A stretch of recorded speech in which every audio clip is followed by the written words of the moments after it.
Ayan na mga boss, nagsalita na si resigned Representative Zaldico, ang former Appropriations Chair ng Kongreso noong 19th Congress. At idinawit na niya, isinama na niya si Pangulong Bongbong Marcos at si former Speaker Martin Romualdez dito sa usapin ng flood control scandal. Sige, pakishare. Magandang hapon mga kamanggagawa, mga ordinaryong Pilipino, mga ninakawan, mga nabaha, mga namatayan, mga naapektuhan ng mga nagdaang bagyo, mga nawalan ng ari-arian, mga boss, sa lahat ng mga Pilipino at mga manggagawa na inagawan, ninakawan ng kinabukasan. Hindi lang pera ang ninakaw sa atin, kundi buhay, ari-arian, kinabukasan natin. Magandang hapon po sa inyong lahat. Tama nga yung sinasabi nila, hindi lahat ng lihim ay mananatiling lihim. Mabubunyag at mabubunyag.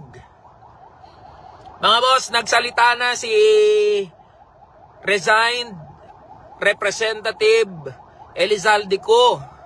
At napakahalaga ng kanyang binanggit dahil siya ang former Appropriations Chair noong 19th Congress na nagbalangkas o gumawa noong 2025 budget kung saan nandyan yung samut-sari na mga insertion, anomalous and ghost na mga flood control projects at infrastructure projects.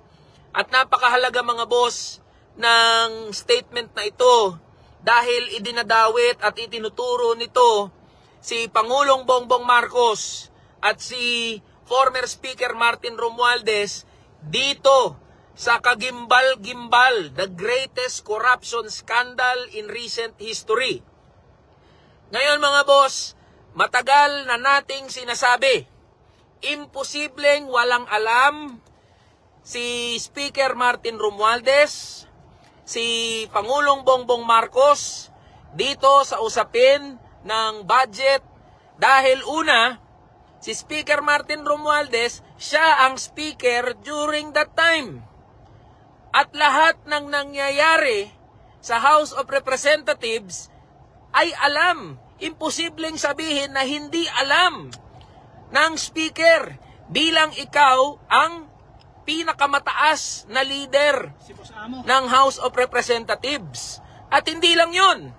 Mahalaga yung sinabi ni resigned Representative Zaldico na pati si PBBM ay sangkot din. Bakit? Dahil siya mismo ang pumirma at nag-review ng 2025 General Appropriations Act. At ibig sabihin, pinatutunayan lang nito na alam niya rin itong mga usapin ng anomalous and ghost flood control projects and other infrastructure projects. Sinabi nga, maski si DBM Secretary Amenah Pangandaman. Tama. Bakit hindi ba nababanggit yung pangalan ni DBM Secretary Amenah Pangandaman? Siya rin ay dapat na maimbestigahan dahil siya ang ulo ng Department of Budget and Management na siyang nakakaalam sa pasikot-sikot ng budget ng ating bansa.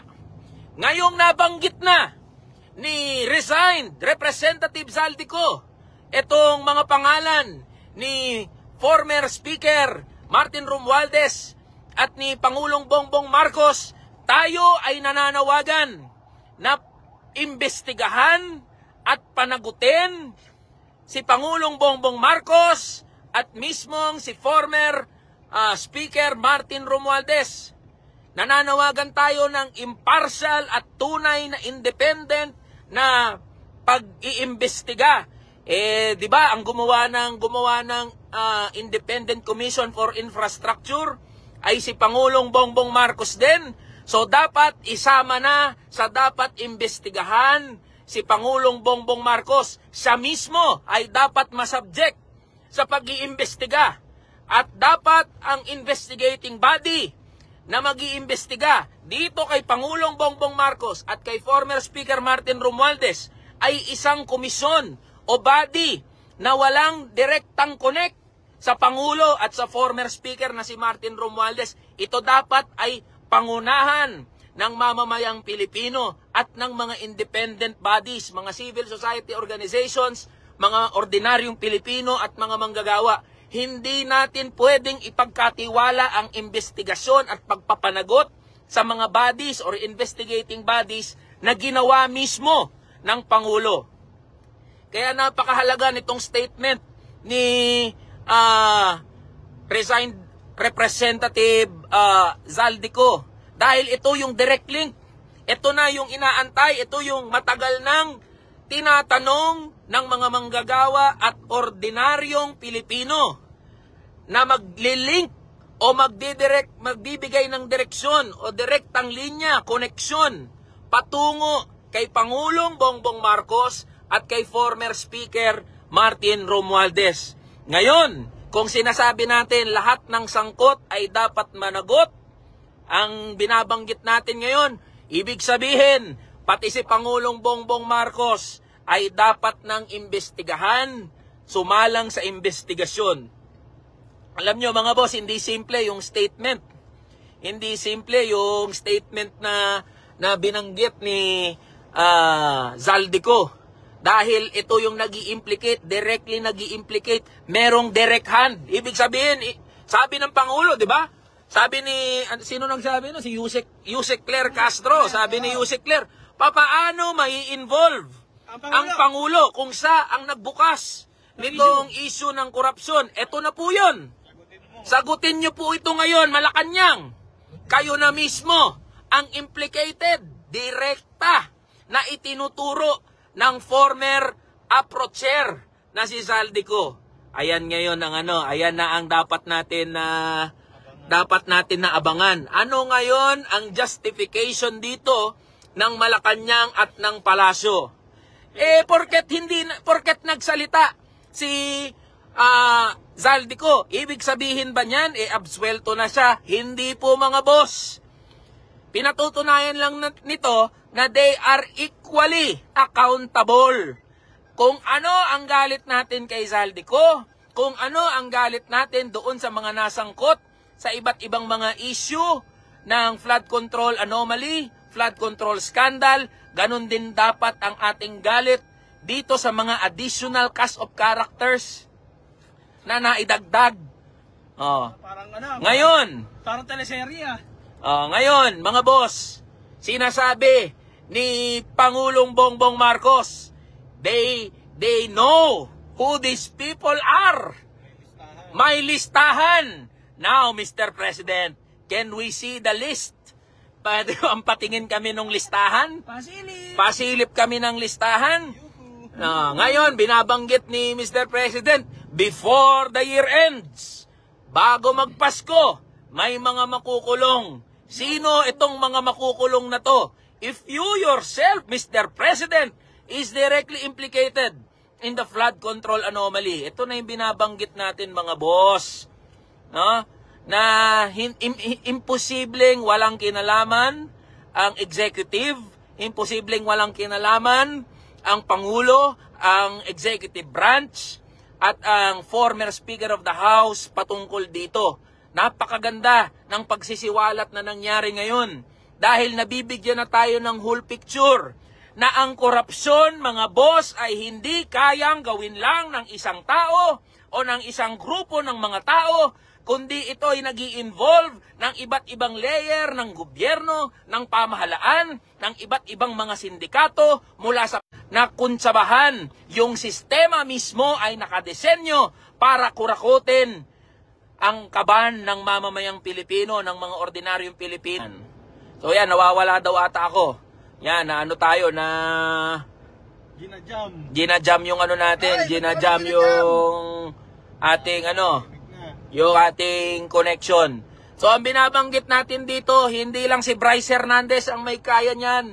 Hindi lang si Diskaya, kakayanin ni Diskaya, kakayanin ni Bryce Hernandez, ni Alcantara, kakayanin ng mag-asawang Diskaya, yung pagkopo sa mga kontrata, yung dyan sa flood control, anomaly and scandal, hindi. Merong pagtutulungan, merong pagkukuntsabahan na nangyayari mga boss. Kaya dapat panagutin natin. Kapag sinabi natin, lahat ng sangkot ay dapat managot. Pumapatungkol to mula sa pinakamataas hanggang sa pinakasimple at pinakamababa na posisyon sa ating gobyerno. Kaya yan, may nagsasabi. May nagsasabi mga boss, DDS daw si Eli. Alam nyo mga boss, lahat ng sangkot dapat managot. Keso si Marcos, keso kung sino man yan, na mga opisyal ng gobyerno, lagpasan nyo na ho yung kulay-kulay. Lagpasan nyo na ho yung mga pagsamba nyo sa mga politiko. Ninanakawan na, gumising ho tayo. Hindi to usapin ng pagiging pro-Marcos o pro-Duterte. Hindi to usapin ng kulay sa politika. Ninanakawan na tayo, harap-harapan. Kaya wag tayong kulay-kulay. Parang hindi naman kayo nanonood palagi at nakaantabay sa mga sinasabi at inilalabas natin sa social media at sa media. Wala tong kulay-kulay, mga boss. Baka ngayon lang ulit siya nakanood. Kaya wala to, lumagpas na kayo dyan sa kulay-kulay ninyo. Tayo ay nananawagan ng accountability. Isang accountability na mamamayan mismo ang nananawagan ng pananagutan. Dapat may managot dito. So ayan mga boss, sa lahat po ng mga manggagawa at ordinaryong Pilipino, sa mga binaha, sa mga nalubog na bahay, sa mga hindi nakapasok, sa mga nawalan ng kabuhayan, sa mga namatayan, sa mga nalubog sa putik, sa mga na-flash flood, sa mga na-landslide, mga boss, yung galit ninyo ay dalhin nyo sa social media at sa labas ng social media. Tayo po ay mag-ingay, mga lampag, kumilos. At kapag tayo ay nag-decide na kumilos, ibinabalik natin yung kapangyarihan, yung tunay na kapangyarihan sa kamay ng mamamayang Pilipino ng mga ordinaryo. Kaya nananawagan ako ng patuloy na pagkilos. Huwag po nating iasa sa mga politiko ang pagbabago ng ating bansa, ng sistema. Ang pagbabago po ay nasa ating mga kamay. So kumilos po tayo, makialam, makisangkot, makilahok dito sa usapin na ito. Dahil ang pinatutungkulan po natin dito ay daan-daang bilyong piso. So PBBM, former Speaker Martin Romualdez, hindi po kayo safe. Ang ating panawagan, kayo ay maimbestigahan, kayo ay mapanagot, at kung mapatunayan na kayo ang nanguna, arkitekto ng pandarambong sa bilyong-bilyong piso sa kaban ng mga manggagawa at ordinaryong Pilipino, kayo ay dapat na maikulong, at kayo rin, yung mga ari-arian ninyo ay dapat masequester, mabawi ng pamahalaan. So ayan mga boss, laban lang po tayo. Antayin po natin yung ilan pang updates. Laban lang mga boss.